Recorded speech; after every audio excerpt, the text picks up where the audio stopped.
అస్మద్గురుభ్యో నమః, శ్రీమాత్రే నమః. అమ్మవారి దివ్యపాద పద్మాలకు నమస్కారం చేసుకుంటూ వీడియోలోకి వెళ్ళిపోదాం. నేను మీకు చాలా సార్లు చెప్పాను లలితా సహస్రనామాలు లేఖన పుస్తకం గురించి. ఈరోజు ఒక అద్భుతం జరిగింది తెలుసా? ఎంతమంది మెసేజ్‌లంటే ఆ ఒక్కొక్క అద్భుతం మీకు చెప్తాను.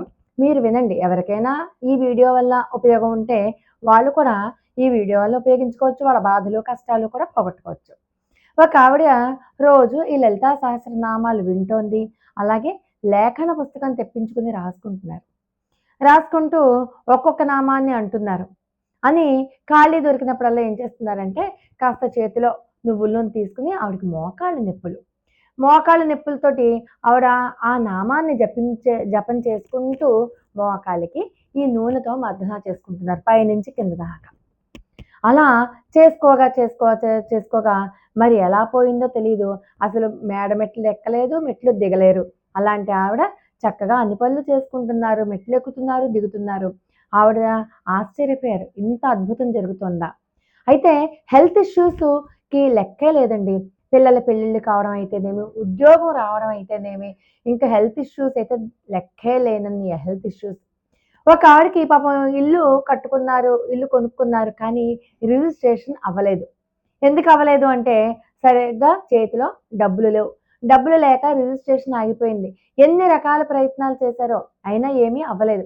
అవ్వకపోతే ఆవిడ ఈ లలితా సహస్రనామాలు, ఈ లేఖన పుస్తకాలు వీడియోలు చూసి పుస్తకాన్ని తెప్పించుకుని రాసుకోవడం మొదలుపెడుతున్నారు. 1, 2, 3 అలాగా. అలా రాసేసరికి ఆవిడకి ఎవరైతే బిల్డర్ దగ్గర ఈవిడ ఇల్లు కొనుక్కున్నారో ఆ బిల్డరే అన్నట్ట, "డబ్బులు దేవుందిలెండి నేను సర్దుతాను. ముందు రిజిస్ట్రేషన్ అయిపోనివ్వండి" అంటూ ఆ రిజిస్ట్రేషన్‌కి కావాల్సినటువంటి డబ్బులు సమకూర్చేసట ఆయన. మొత్తానికి ఏ ఆటంకము లేకుండా రిజిస్ట్రేషన్ అయిపోయింది. అంతేకాదు వీళ్ళకి రావాల్సిన పైకం కూడా అందేసింది. చకచకా పనులన్నీ అయిపోయాయి. ఈ లలితా సహస్రనామ లేఖనం రాయడం వల్ల ఏమవుతుందంటే మన ప్రారబ్ధం మారుతుంది. ప్రారబ్ధ కర్మ అనుభవించాల్సిందే అంటూ ఉంటాం. కానీ ప్రారబ్ధ కర్మను సైతం మార్చగలిగే శక్తి వేదప్రోక్తమైనటువంటి మంత్రాలకి, బీజాక్షరాలకి ఖచ్చితంగా ఉంటుంది. ఆ విషయం లలితా సహస్రనామమే నిరూపిస్తుంది ఎన్నో సంఘటనల ద్వారా. ఒక ఆవిడకి వాళ్ళ పిల్లలంటే అమితమైన ప్రేమ. వాళ్ళు అమెరికాలో ఉంటారు. వాళ్ళు వచ్చింది మొదలు వెళ్ళేదాకా ఈవిడికి గుండెదడే. అంటే ఫ్లైట్ ఎక్కారా లేదా? వెళ్తే సరిగ్గా వెళ్ళారా లేదా? అని ఒక భయం. వచ్చేదాకా సరిగ్గా దిగుతారా లేదా అని ఇంకొక భయం. దాంతో గుండెదడ వచ్చేసేది ఆవిడకి. బీపీ ఎక్కువైపోతూ ఉండేదనమాట. వాళ్ళు ఫ్లైట్ ఎక్కిన దగ్గర నుంచి మళ్ళీ వాళ్ళు క్షేమంగా చేరి వచ్చేదాకా ఫోన్ వంక చూడడమే. ఏమి తినేది కాదు. ఏమి కంటి నిండా నిద్రపోయేది కాదు. అంటే అంత టెన్షను, అంత గుండెదడ, అంత గాబరా అనుభవించేసేవారు.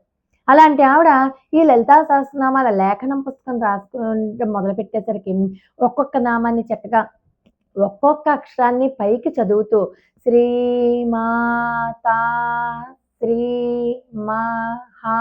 మహారాజ్ఞి అంటూ ఒక్కొక్క అక్షరం చదువుతూ రాయేసరికి ఈవిడికి తెలియకుండానే అసలు ఈవిడలో ఉన్నటువంటి అంత గాభరా, టెన్షను, భయం, ఆందోళన, గుండె దడ ఇవన్నీ ఏమైపోయాయో ఆవిడకే అర్థం కాలేదు. చేత్తో తీసేసినట్టు మాయమైపోయాయి. అదంతా కూడా అమ్మవారి కటాక్షం కాకపోతే మరేంటి? థైరాయిడ్ ఒక ఆవిడ విపరీతమైన థైరాయిడ్‌తో బాధపడుతోంది. ఆవిడ థైరాయిడ్ కూడా ఈ లలితా సహస్రనామాలు నోటితో ఉచ్చరిస్తూ ఒక్కొక్క నామాన్ని రాసుకోవడం వల్ల బెనిఫిట్ పొందింది. అంటే మామూలుగా చదివేదానికి, రాయడానికి తేడా ఉంది. మామూలుగా చదివితే చాలా రకాల తప్పులు ద్రొల్లొచ్చు. కానీ లలితా సహస్రనామాల లేఖన పుస్తకం రాస్తే ఒక్కొక్క అక్షరం పలకడం వల్ల రెక్టిఫై అయిపోతాయన్నమాట. అందుకనే చెప్తూ ఉంటాను గురుముఖత లలితా సహస్రనామాలు నేర్చుకోండి. ఈ పుస్తకాలు చూస్తూ గనక నేర్చుకుంటే ఏమాత్రము కూడా అక్షర దోషాలు లేనటువంటి పుస్తకాలు చూస్తూ నేర్చుకోండి. మీ బాధలు, కష్టాలు పోవాలంటే ఆ బీజాక్షరాలు గట్టిగా పలుకుతూ లేఖన పుస్తకం రాయండి. రాస్తే అన్ని రకాలుగా అవన్నీ కూడా సమసిపోతాయి. ఇక పెళ్ళిళ్ళు, ఉద్యోగాలు వీటికి లెక్కే లేదు. హెల్త్ ఇష్యూస్‌కి లెక్కే లేదు. ఇందాక చెప్పుకున్నట్టుగా ఇళ్ల స్థలాలు కొనుక్కోవడం, భూ వివాదాలు అవన్నీ కూడా పరిష్కారం అయిపోతున్నాయి. ఇందాక ఇళ్ల స్థలాల గురించి చెప్పాను కదా! ఆవిడ పేరు సరిత గారు. ఆవిడ ఎంతో ఆనందపడిపోతూ ఇంత సంబరంగా నా సమస్యలన్నీ తీరిపోయాయండి అని చెప్తున్నారు. ఇలాగ ఒకటేంటి అనేక రకాల సమస్యలకి మంచి పరిష్కారం ఈ లలిత లేఖన పుస్తకం. వీళ్ళందరి యొక్క అనుభవాలు చూస్తే నాకు అదే అనిపించింది. ఏ బాధలు ఉన్నా సరే ఒక లేఖన పుస్తకం కొనుక్కొని ఆ పుస్తకాన్ని రాసుకుంటూ అమ్మవారి మీదే భారం వేసేయాలి. ఒక ఆవిడ నాకు ఫోన్ చేసి చెప్పింది, రాస్తే నా సమస్య తగ్గిపోతుందా అండి? రాస్తే మా వారికి ఉద్యోగం వస్తుందా అండి? రాస్తే మా అత్తగారు నా దగ్గర ఉండకుండా వేరే చోటికి వెళ్ళిపోతుందా అండి? ఇలాంటివి. ఎప్పుడైనా ఒకటి గుర్తుపెట్టుకోండి, ధర్మబద్ధమైన ఏ కోరికైనా సరే, ఏ దేవతా స్వరూపం మీద మీరు నమ్మకం, భక్తి, విశ్వాసం ఉంచుతారో ఖచ్చితంగా నెరవేరుతాయి. అందులో లలితా అమ్మవారి దగ్గరైతే ఇంక మీరు చూసుకోక్కర్లేదనమాట. అందుకని మీరు ధర్మబద్ధమైనటువంటి కోరిక కోరుకోండి. అవతల వాళ్ళు ఇలా అయిపోవాలి, వాళ్ళు ఇలా అయిపోవాలని కాకుండా, నాకు మంచి జరగాలి, నాకు మోకాళ్ళ నొప్పులు తగ్గాలి, థైరాయిడ్ పోవాలి, షుగర్, ఒక ఆవిడకి డయాబెటీస్, పూర్తి డయాబెటీస్, మందులేసుకున్నా కూడా అదుపులో లేనటువంటి డయాబెటీస్ ఈ లలితా సహస్రనామ లేఖన పుస్తకాలు చదువుతూ రాసుకోవడం వల్ల కంట్రోల్లోకి వచ్చింది. ఇప్పుడు కంట్రోల్లోకి వచ్చింది, రేపొద్దున్న ఆ డయాబెటీస్ కూడా తగ్గుముఖం పడుతుంది అనడంలో ఎటువంటి సందేహం లేదు. ఇలా ఎన్నో మిరాకిల్స్ అండి ఈ లేఖన పుస్తకం వల్ల.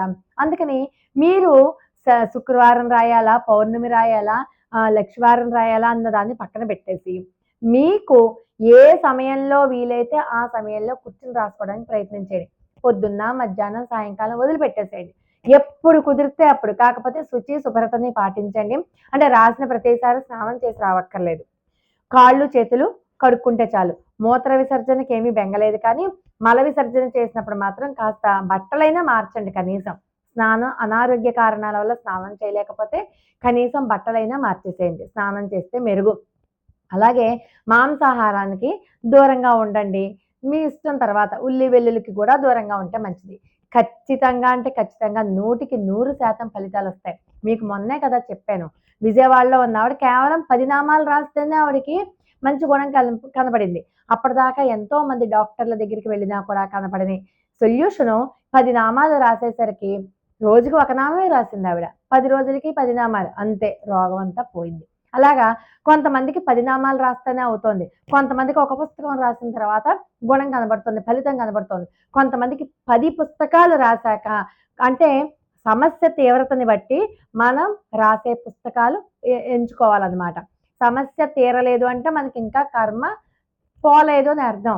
పుస్తకాలు తెప్పించుకోవడం, రాయడం. కొంతమందికి ఒక పుస్తకంతోనే కోరికలన్నీ నెరవేరితే, కొంతమందికి 10 పుస్తకాలు రాశాక అప్పుడు అన్ని సమస్యలు ఒకేసారి దూరం అయిపోయాయి. ఈ రకంగా జరుగుతోందండి. కాబట్టి ఎవరికైనా ఈ వీడియో ఉపయోగపడితే షేర్ చేయండి. వాళ్ళు కూడా ఈ కష్టాల నుంచి బయటపడతారు కదా! ఇదంతా కూడా అమ్మవారి సేవగా భావించి చేయండి. లోకా సమస్తా సుఖినో భవంతు. మరి ఒక అద్భుతమైన వీడియోతో మళ్ళీ కలుసుకుందాం. అంతవరకు నమస్కారం.